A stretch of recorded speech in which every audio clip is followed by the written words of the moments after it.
Dave the Diver has finally joined PlayStation as part of the PS Plus Extra lineup. When the game initially launched back in June 2023, I definitely took an interest in it. However, during that time, Final Fantasy XVI had also launched and I was a little bit preoccupied with that. After playing an hour on my main account to decide whether or not I wanted to get the Platinum Trophy, I loaded up my Platinum account and started to work on those trophies. There are 44 trophies in total, and these will see us discover an underwater civilization, finding new sea creatures and fighting against some deadly ones as well. It's time that we got into our dive suit and dive headfirst into Dave the Diver. We start things off by actually learning how to be a diver. We learn how to swim quicker and how to use our harpoon to actually catch fish. We then make our way over to the restaurant that we are opening, and unfortunately an earthquake hits. We haven't even opened yet and we are down by 100 gold to fix the place up. After going out and catching more fish, we head back to the restaurant and are ready to open for our first night. Being as I am the only server, I had no expenses, meaning we made a net profit of 79 gold, closing in on finally having money instead of being in the red. At this time, we are given a research task by someone called Ellie. After collecting what I needed and catching more fish, I made my way back to the boat. The research task actually gave me enough money to get back into the green. We have another task now which finally leads us to our first trophy. We have to collect some more items to actually get ourselves a weapon. I quickly dived down, got the items I needed and caught more fish at the same time. After speaking with someone named Duff and watching an incredible cutscene, we are gifted with the trophy Undersea Gunslinger. We then get lore dumped on by Dr. Bacon, and as a thank you upgrades our suit and allows us to make upgrades to other equipment as well. For upgrading our suit for the first time, we are given the trophy Better Equipment. Now Dr. Bacon wanted us to find an artifact, and after coming back to the service and giving it back to him, we head back to the restaurant and everything is all fixed after the earthquake, giving us the trophy Bancho Sushi is back. While we are back diving, we rescue a dolphin who soon becomes our friend. After completing the little side quest that I have to do, I do some more fishing and I end up coming face to face with a shark. This is by far our toughest fight yet. After several hits with not only the gun that I have but the harpoon as well, we finally managed to take it down and we receive the trophy Angry Shark. While we're not in the sea, in the restaurant or on the boat, we will be looking at our phone. There are plenty of apps that we will unlock that gives us updates on certain things and also somewhere we can go to improve our restaurant. The Cookster app is the prime example of this. On the main page of the app is a social feed where people will be talking about us and our food, and then on the next page is where we can actually improve our ranking, all the way up to diamond rank. First though, we unlock the trophy Influencer for reaching the bronze rank. While in the restaurant, I decided to get Bancho to learn a couple of new dishes. By getting good ratings at the end of each shift, you earn Artisan Flames. These are used to learn new dishes. For researching 5 new dishes, we receive the trophy Culinary Researcher. While here, I decide to spend some of that extra gold that I have and I buy a couple of interior items. This gives us the trophy Shops Looking Good. In the next dive, we have to save the dolphins again, but this time from pirates. I have to be careful here as they are also using weapons and one of them is a sniper. Eventually, after taking all 3 down, we rescue the dolphins again and receive the trophy New Undersea Friend. A couple of more shifts later now, we have enough to upgrade our suit and other equipment to finally dive further down, to the point where we enter the deep sea.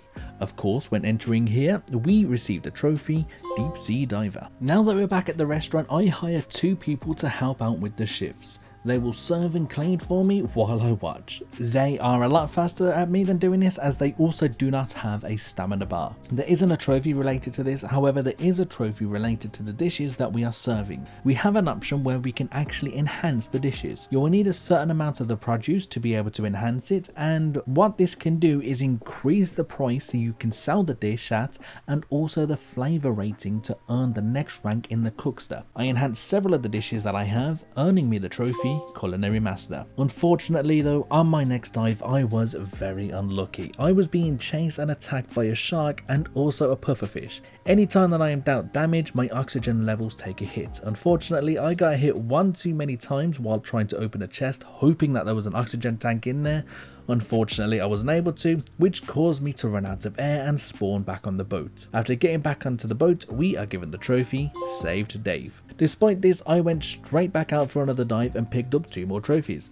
The first was Scrap Metal Collector for picking up 100 items. The second was Mr. Melee for catching 20 fish using melee weapons. It's time to work on the story again, and we are now able to gain access to the undersea village. However, blocking this is a giant wolf eel that we need to defeat. The only weak spot is the tip of its tail. Eventually we do enough damage to take it out. I also harvest it as well to sell at the restaurant. After this we enter through the doors into the village, earning ourselves the trophy, Undersea Civilization. Although I do quite a lot of stories from here on out, there are not that many trophies related to them. There is a Missable Trophy coming up though, so I need to make sure that I keep my eye out for it, otherwise a second playthrough is needed just to get it, and due to there not being any manual save files. We're back out for another dive collecting fish to serve. I have now caught a total of 300 fish, which has given me the trophy, Predator of the Blue Hole. We next spend a lot of time gaining the trust of the village people. Quite a few side quests were needed for them to finally accept us. Eventually they did, and we were given access to the glacial passage, which gave us the trophy, a dark and cold place. Within here we have a lot of puzzles that we need to solve to make our way through to be able to open up the other passages for us. While here as well, we need to take images of the Sea People murals, which gives us more of an idea of the history of the Sea People. This is also where I take my 10th photo, giving us the trophy,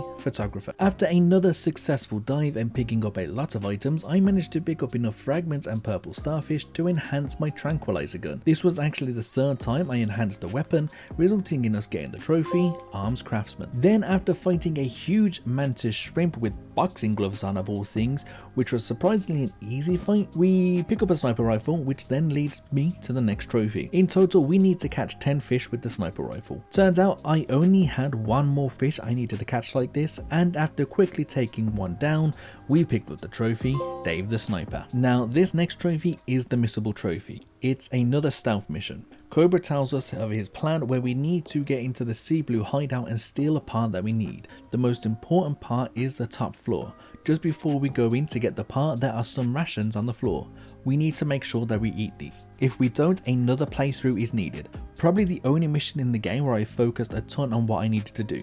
Eventually we made it to the top floor, getting past all of the guards, eating the rations and receiving the trophy, Ration Eater. Now that the stress of a Missable Trophy is off the table, it's finally time to relax and casually play all the way up to the ending. First though, after solving all of the puzzles and waiting a couple of in-game days, the passage has finally opened for us to enter the glacial area for the first time, resulting in us getting the trophy, a chew. One of the cute little side quests that we need to do is follow Momo, who is a cat that hangs out at the restaurant. Every night he just seems to disappear. After following the cat, making sure it's not aware of our presence, we find out that it sneaks off to see its family. We of course bring them back to the restaurant, and this is now their new home. After getting to know Momo a little better, we receive the trophy, Momo's Secret. We have now reached the part of the story where the restaurant has been performing amazingly, and we are now able to open up a separate branch. This will mean we need to hire more people and also make sure that deliveries are made to that branch so they can run as their own entity. As a reward for being able to open up a branch, we are given the trophy, Manager. More shifts later now, we've been stacking up those artisan flames,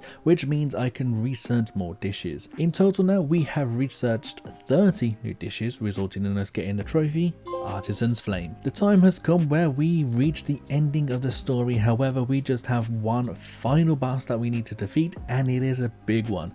Its name is Yori, and there are so many different stages to this boss. We have to try and dodge all of its deadly incoming attacks, we have to run away from it. There's just so much to this fight. Thankfully though, at the end, with the help of the Sea People, we aim a weapon directly at Yori and we absolutely destroy it, to the point where I sort of feel bad for how it ended up. However, defeating Yori gave us the trophy, Creature Hunter. During the ending credits, we are suddenly in space and can destroy the names of all the devs. Very random, but very fun. There is also a trophy here that we have to come back to, but for now, for simply watching the ending credits, we are given the trophy, a peaceful blue hole. Now that we're back in the game, we have an option in our phone to actually go back into space as a minigame to destroy all of those devs' names. This actually took me several attempts to do, but I eventually found all of the names within the time limit and destroyed them, earning us the trophy, Dev Killer. Being as there is no story to go for now, we can truly relax as we go for the last of the trophies. First up is to get our restaurant running more efficiently. First of all, I change out the employees and upgrade them to a point where I don't need to do anything.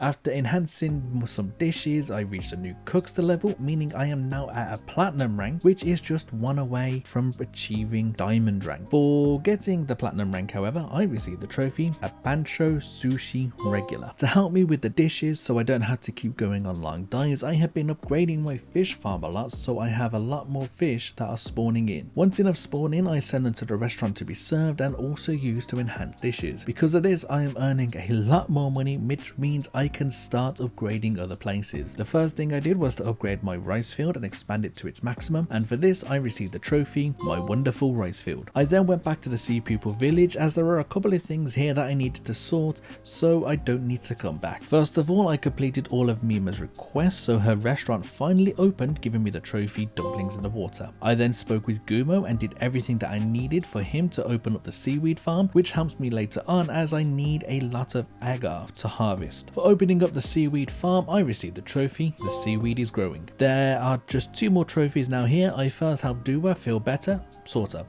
made him feel well enough to finally open up his workshop at least. For getting him to open up the workshop, we received the trophy Feeble Blacksmith, and then after selling 200 items at the workshop, we received the trophy Blacksmith Helper. A couple of shifts later, we have more money again, which now means we can finish up the upgrades on our farm. I first upgraded the watering can to the point where we no longer needed the watering can, and it changes to sprinklers for the trophy Professional Farmer. Then at the same time, we actually get the trophy My Wonderful Field for expanding the vegetable farm to its maximum. I now just have a couple more things that I need to do back down in the glacial area, and one of them is to find the last blueprint. To get the blueprint, you just have to use the weapon a certain amount of times. The final one I needed was the ice gun, and after picking it up, I received the trophy Weapon Collector. Now this next trophy took me a while as I couldn't for the life of me figure out which one I was missing. During my journey, I had to take photos of the Sea People murals, but I was just missing one. So after going through all of the puzzles again and going through different passages and taking photos of all the ones that are available, I went back to the surface and was finally given the trophy Sea People Historian. Now there is just one more trip now I need to take back down into the glacial area, and we need to find a weapon, the almighty all-powerful Mjolnir. Yes, trapped within the ice we can actually pull out Mjolnir, but simply having it isn't enough. We need to find a fish to catch with it. It did, however, take me several attempts to catch a fish using it, but eventually we did, receiving the trophy God of Lightning. Now, during my time diving, I have been after one thing, and that is cat food. The final trophy I get in the game is feeding the cat 20 times, and at this point I had only been able to feed it 15 times. Between the God of Lightning trophy and the final trophy was 6 hours, and it took me all of that time to find the remaining 5, and I did a lot of dives. So these are the trophies I managed to get while trying to find the cat food. I was first able to raise a total of 5 Gyals, which are basically this game's version of a Tamagotchi, giving us the trophy Gyal Master. I caught a total of 5 Fishmon, which were just different versions of fish that I've seen, giving us the trophy Strange Fish. I finally had enough ingredients from my farms to be able to enhance my dishes enough to get the diamond rank in Cookster, which resulted in us getting the trophy Cookster Influencer. Then after a couple more chefs, I had earned enough money, over 100k at this point, to upgrade an employee level 20, maxing the employee out and giving us the trophy Leadership. And then despite me spending the last 6 hours working on these trophies, I was still one cat food away from getting the platinum trophy, and it would still from that point take me another 30 minutes, which was roughly 3 dives of me just speed running the area, because at this point I knew where all the pots were to find cat foods were, and it was just RNG at this point. Eventually I found the last one, headed back to the boat, went to the restaurant, fed the cat and received the trophy Catman. And being as this was the last trophy, we also received the platinum trophy, the Best Diver. Outside of that last trophy, which was purely RNG on whether I get the cat food or not, Dave the Diver is truly a fantastic game, and it's a game that you can enjoy both casually and if you also go for the platinum.